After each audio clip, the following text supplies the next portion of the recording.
J'ai eu une initiation de 4 jours au modèle de la thérapie brève de Palo Alto et je suis tombée amoureuse, je dis souvent, parce que ça m'a complètement séduite par en fait l'efficacité, le côté concret, en fait, le fait d'aller voir quel est le problème et comment le problème se maintient, comment le problème existe plutôt que pourquoi dans le passé, etc. Ce qui évidemment est intéressant, je ne remets pas du tout en cause le fait qu'on ait évidemment le résultat de notre passé, mais qui, moi, ne me parlait pas d'aller creuser le passé pour essayer de résoudre des problèmes actuels. L'approche systémique en psychologie est née dans les années 60, voilà, je ne vais pas faire toute l'histoire, mais de la cybernétique, de la théorie de l'information, etc. Et de cette approche systémique, et souvent c'est un peu confusionnant d'ailleurs, sont nées une multitude d'écoles différentes d'application de ce courant systémique. Et donc, pour certains courants, une consultation systémique, ça va être d'office d'avoir toute la famille qui est là autour du psychologue, du thérapeute, et qui va travailler. Pour notre courant, donc l'école de Palo Alto n'est qu'un des courants issus de la systémique. Ce qui est intéressant, c'est que c'est quand même le courant, enfin, Gregory Bateson qui est à l'origine de la systémique, puisque la systémique, c'est l'idée de regarder les interactions qui se passent entre les gens, et plutôt que se dire telle personne a un problème ou telle personne a un problème, c'est se dire l'interaction fait souffrir quelqu'un dans le système, et donc comment est-ce qu'on peut changer cette interaction-là, hein. C'est vraiment cette logique-là. On a un décodage systémique. Et donc, on décode vraiment en repérant les interactions entre les personnes voilà, dans une famille, voilà, dans un couple, etc. Ou même aussi la systémique. Et ça, on l'a fort développé, on l'a beaucoup développé, je ne vais pas dire fort, pardon, on l'a beaucoup développé chez Virage. La systémique, c'est aussi ma relation avec moi-même, en fait. Je forme quelque part un système, et les hypnothérapeutes vont bien le comprendre quand on dit avec chacune des parties de moi-même, je peux être en interaction quelque part, et finalement, il y a un système à l'intérieur de moi et entre mes parties qui peuvent à certains moments échanger et ne pas être d'accord, être en lutte ou au contraire travailler ensemble. Et puis la stratégie, elle vient après, c'est quand on veut faire bouger les choses, c'est qu'avec l'approche, le modèle de Palo Alto, ben, on va être stratégique. On va utiliser, bon, il y a beaucoup tout ce qui est prescription paradoxale, etc. C'est évidemment une approche qui à ce moment-là est stratégique, puisqu'on va contre le bon sens à certains moments pour faire bouger les gens, parfois même, je ne vais pas dire malgré eux parce qu'ils nous le demandent, on va toujours vérifier que c'est leur objectif, mais après, on utilise des stratégies qui vont les mobiliser parfois d'une manière étrange. Faire un 180 degrés, voilà, je pense à une situation que j'avais ce matin en supervision où quelqu'un me dit, voilà, la personne est elle cache des défauts, elle cache le fait qu'elle a l'impression qu'elle est imposteur, etc. Et effectivement, nous, on va, à la place de cacher, le virage à 180 degrés, c'est annoncer. Mais annoncer que je ne me sens pas à la hauteur, c'est pas quand même super facile. Donc, il y a de la peur qui est là. Et donc, effectivement, il y a des freins qu'on doit travailler aussi. Et c'est là qu'on travaille sur les interactions internes, en fait, de la personne avec elle-même. Comment est-ce qu'elle gère cette peur pour pouvoir, à un moment donné, la dépasser et pour pouvoir faire le virage à 180 degrés, par exemple, à l'extérieur. Mais je pourrais l'expliquer, ce modèle-là, en 5 minutes ici. Par contre, effectivement, pour après avoir toutes les finesses, pour faire bouger les gens qu'on a en face de nous, ben, il y a tout ce travail relationnel, bien évidemment. Et puis, ce travail sur les faire travailler, faire évoluer, assouplir leur vision du monde, et puis travailler sur leurs émotions pour leur permettre d'utiliser en fait l'émotion qui va être un levier et qui va justement permettre ce virage à 180 degrés. La tentative de régulation, c'est le fait qu'effectivement, on essaye en permanence, par rapport à notre environnement, à ce qui nous vient de réguler, c'est-à-dire de maintenir un équilibre qui nous convient, une homéostasie, si on peut dire. Mais évidemment, la vie, on le sait, enfin, on l'a vécu à grande échelle avec le Covid, est faite de surprises, est faite de changements, et donc on est constamment en train de devoir se réadapter. Et donc, les trois quarts du temps, heureusement même plus, j'ai envie de dire, à 95%, dans 95% des cas, ben, on trouve la régulation pour que les choses se mettent bien. Et puis, de temps en temps, ça ne fonctionne pas. Et c'est là qu'on va parler de tentative de régulation. C'est quand on met des choses en place face à une difficulté de la vie, face à une situation challengeante. Et qu'on n'y arrive pas en fait, que face à notre enfant qui dit non, face à notre manager qui exige un truc, voilà, on se retrouve dans une boucle finalement où je mets des choses en place, ça fonctionne pas, je réagis et donc je dessine la boucle en même temps que je pars, j'ai un côté italien. Et donc effectivement, ces tentatives de régulation à ce moment-là, on va dire c'est toujours plus de la même chose parce qu'en fait, ce qu'on va repérer, c'est qu'en réagissant, même quand on essaye de changer de comportement, en fait, on est toujours en train d'envoyer le même message à la personne en face de nous ou à notre émotion. Hein. Ça peut être, voilà, j'ai ma peur et je la raisonne de manière différente, mais j'essaie de la raisonner, j'essaie de pas y penser, etc. Et donc, tout ça, c'est je ne devrais pas avoir peur. Et donc, on se rend compte que c'est en faisant le virage à 180 degrés où on va aller se dire, bah, en fait, j'ai de bonnes raisons d'avoir peur, allons regarder cette peur, qu'on va pouvoir vraiment travailler avec la peur et avancer. Et donc, les tentatives de régulation, effectivement, ce sont des comportements qui peuvent parfois sembler tout à fait différents vus de l'extérieur, mais qui envoient le même message. Et donc, on va chercher quel est ce message. Et le virage à 180 degrés, ça c'est important, évidemment, on le fait au niveau du message et pas au niveau des tentatives de régulation.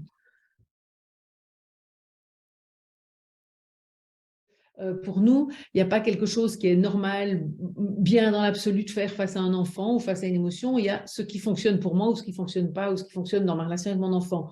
Donc, si certains parents disent avec mes enfants, j'ai jamais dû me fâcher, bah, c'est très bien. Pour moi, il ne faut pas absolument se fâcher. Mais d'autres parents vont dire, voilà, moi, j'essaye une éducation où on n'élève jamais la voix, mais en fait, je ne me fais pas du tout respecter. À un moment donné, il faut changer. Donc, pour nous, il y a vraiment cette logique de se dire, il y a pas une norme absolue, il n'y a pas quelque chose qui est bon ou pas bon. Il y a des gens qui, on le voit bien sexuellement, hein, il y a des gens qui sont dans des couples sadomaso.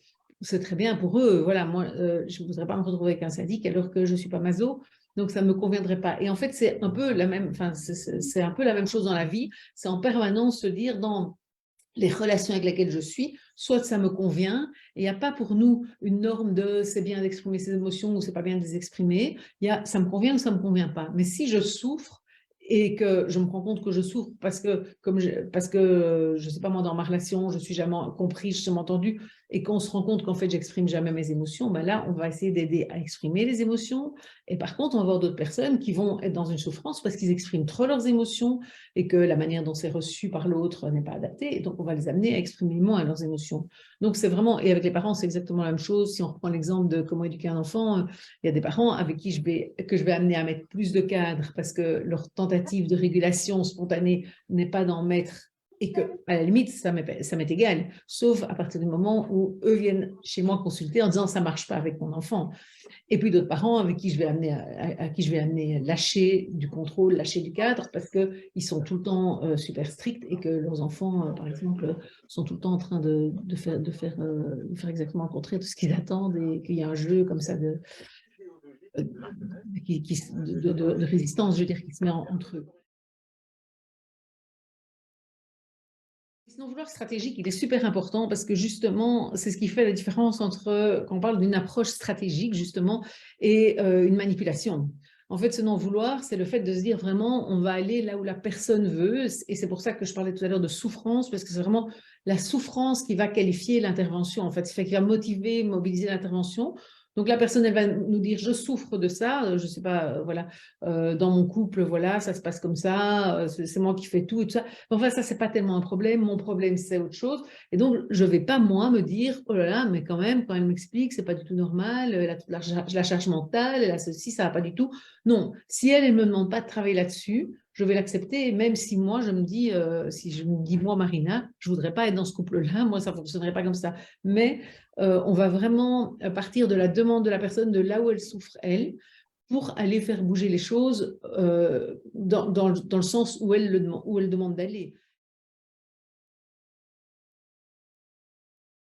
Avec Palo Alto, il y a quand même des situations où on repère bien qu'il y a un trauma, bon, et là, on va le travailler quand même sur le passé, puisque bon, on va travailler non pas le trauma du passé, mais plus ce qui aujourd'hui fait problème dans ce trauma-là.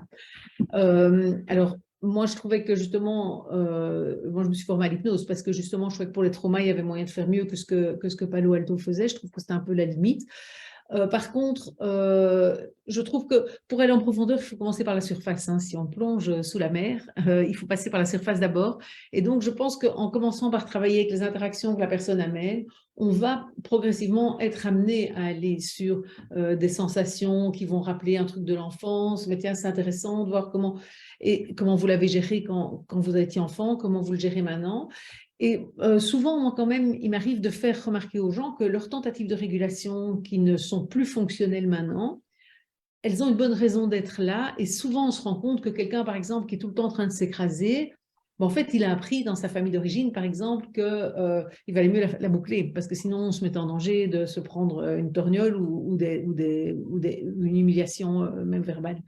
Et donc, pour moi le fait de faire ce lien-là peut parfois déjà suffire à débloquer les choses. Ok, c'était bon dans mon passé, j'ai agi. Et donc, nous, on dit, ben, c'était bien, vous avez bien réagi, c'était la meilleure manière probablement d'agir quand on a 6 ans face à un père ultra autoritaire.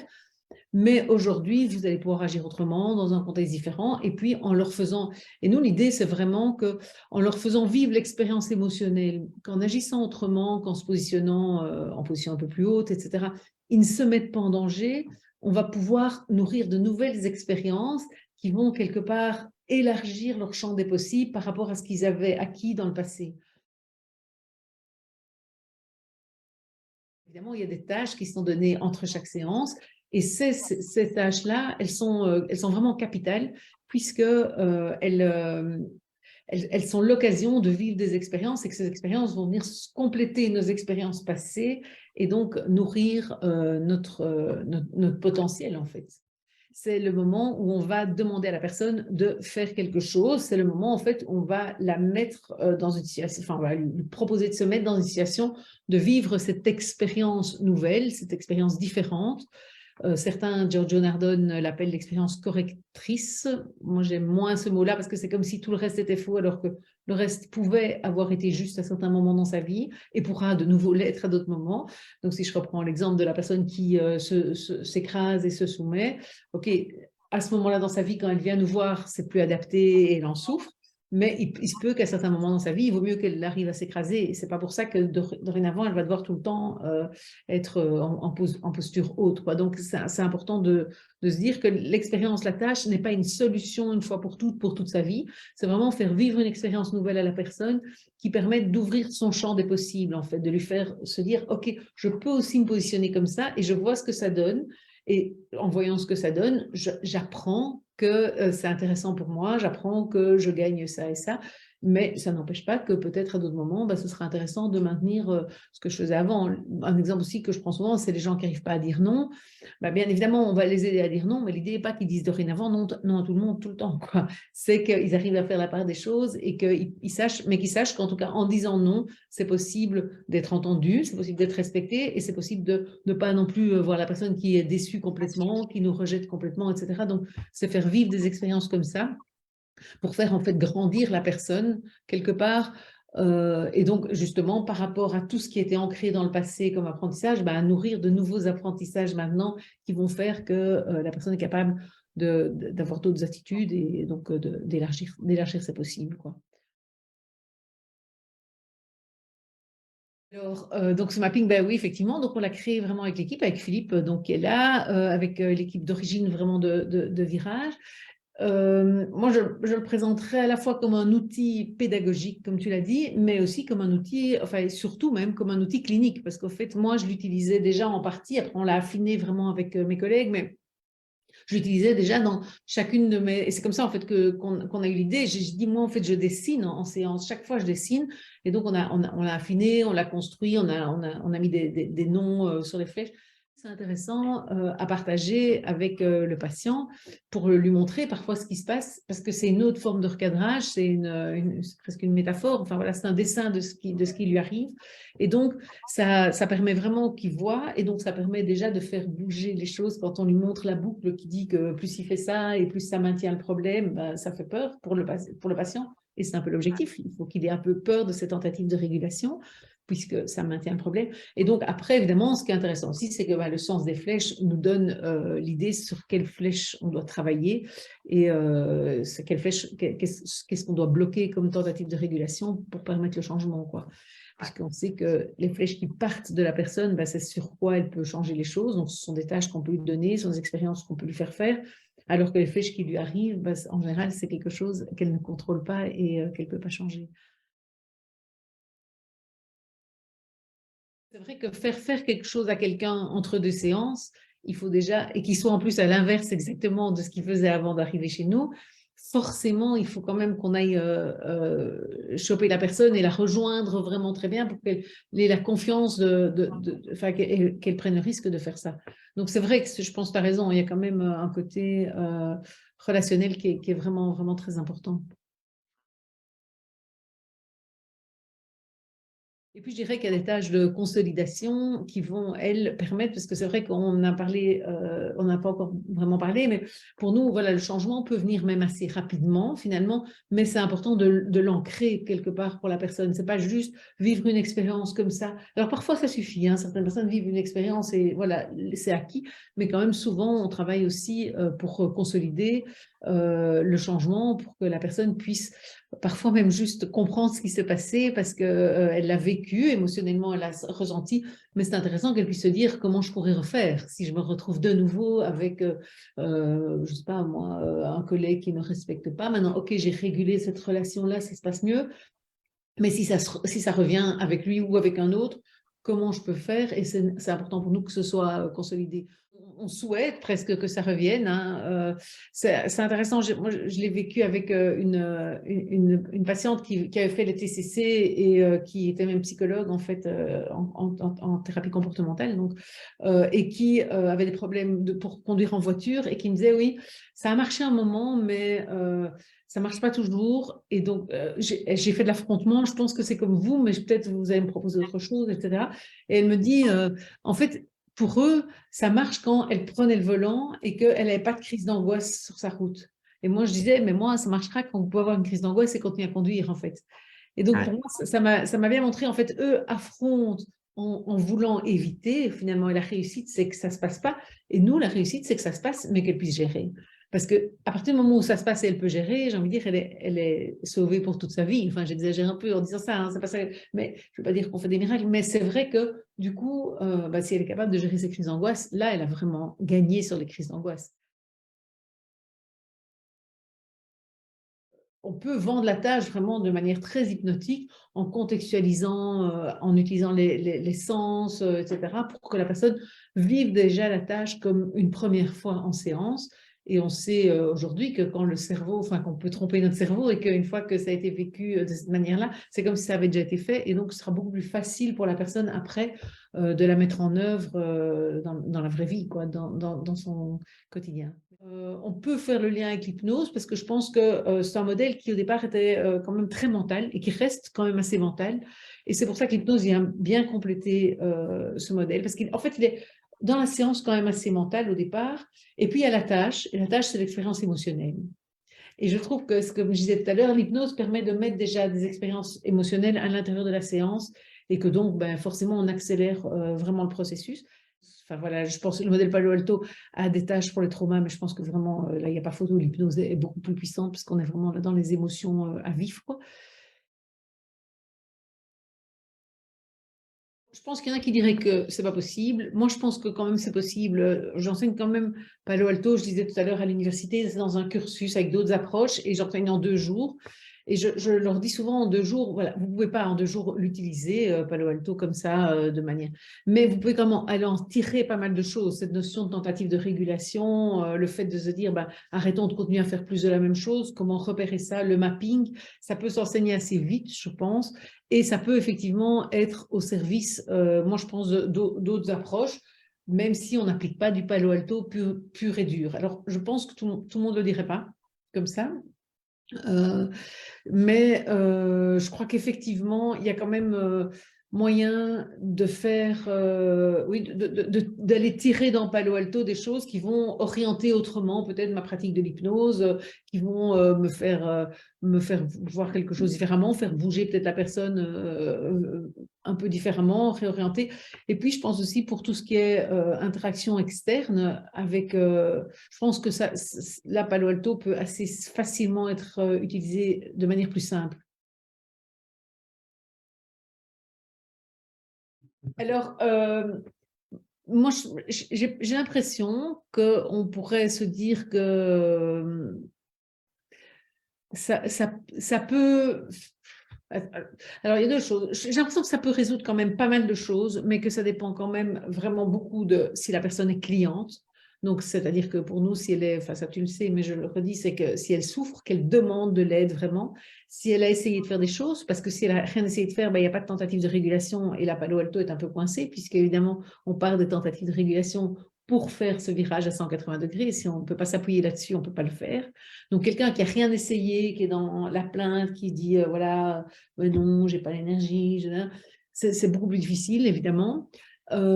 Et alors, je pense qu'il peut y avoir quand même des limites au niveau psychiatrique. Voilà, les précurseurs du modèle disaient que même les situations psychiatriques, tout ça était interactionnel. Je pense quand même que parfois, ça va plus loin que l'interactionnel et qu'il y a des choses chimiques qui se passent dans la tête, enfin, qu'il y a des choses qui se passent et qui sont quand même difficiles à débloquer au niveau interactionnel. Donc, je pense qu'on est quand même un peu plus limité là-dedans, même si voilà, on peut avoir des résultats. Moi, j'ai déjà eu des résultats avec des personnes qui avaient des hallucinations, avec des bipolaires, etc. On peut tout à fait avoir des résultats, mais je pense que c'est quand même, il y a parfois quand même des limites. Alors, je me demande aussi, avec des personnes qui sont plus limitées au niveau mental, peut-être que ça peut être plus compliqué aussi, Palo Alto. Je pense que parfois, il y a quand même une partie mentale dans cette approche. Alors après, on peut dire, on va rejoindre la personne quand même, parler son langage, etc. Mais bon, voilà, parfois, je pense que ça peut peut-être être une des limites aussi de modèle. Donc, il y en a forcément. Et puis, ça dépend aussi du praticien. On peut aussi avoir des limites personnelles, de se dire, bon, voilà, avec tel type de personne, je ne travaille pas, moi, ça ne me va pas du tout. Voilà, puisque la non-normativité fait que ça peut être difficile aussi. Moi, j'avais à un moment donné une collègue qui disait, moi, travailler avec l'adultère, je ne peux pas, j'arrive pas à être non normatif par rapport à ça, donc je ne peux pas aider et accompagner quelqu'un avec bienveillance. Et donc, voilà, il y a aussi les limites de la personne, du praticien qui vont jouer, bien évidemment.